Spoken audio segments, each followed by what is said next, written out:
চুরি যাওয়া একটি স্কুটি উদ্ধার করতে পেরেছে এনসিসি থানার পুলিশ।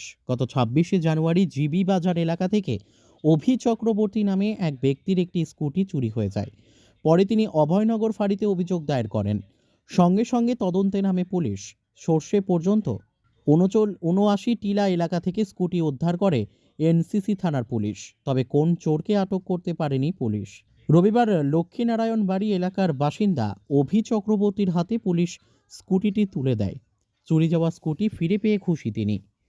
২৬ তারিখ অভি চক্রবর্তী নামে একজন লোক আমাদের জিবি ফাঁড়িতে অভিযোগ দায়ের করেন যে ওনার একটা স্কুটি চুরি হয়ে গেছে। স্কুটিটার নাম্বার হলো গিয়ে TR01AR6285।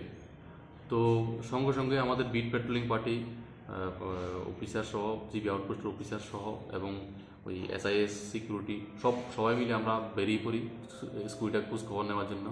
পরবর্তীতে বিট পেট্রোলিংয়ের সহায়তায় আমরা স্কুটিটাকে ৭৯ এলাকা থেকে আমরা উদ্ধার করতে সমর্থ হই। পরবর্তীতে আজকে আমরা এই স্কুটিটাকে, এই যে স্কুটির ওনার অভি চক্রবর্তীর কাছে আমরা হ্যান্ড ওভার করি। এটা কি চুরি হয়েছিল না কিভাবে রিকভারি করা হয়েছে? এটা চুরি হয়েছিল অস্বাভাবিক চুরি। সঙ্গে সঙ্গে পুলিশ অ্যাক্টিভিটি থাকাতে হয়তো বা নিয়ে যেতে পারেনি, স্কুটিটাকে ফেলে রেখে চলে গেছে। কাউকে আটক করা যায় না, ফেলে চলে গেছে, পাওয়া যায়নি কাউকে। Bureau report, news daily Bharat.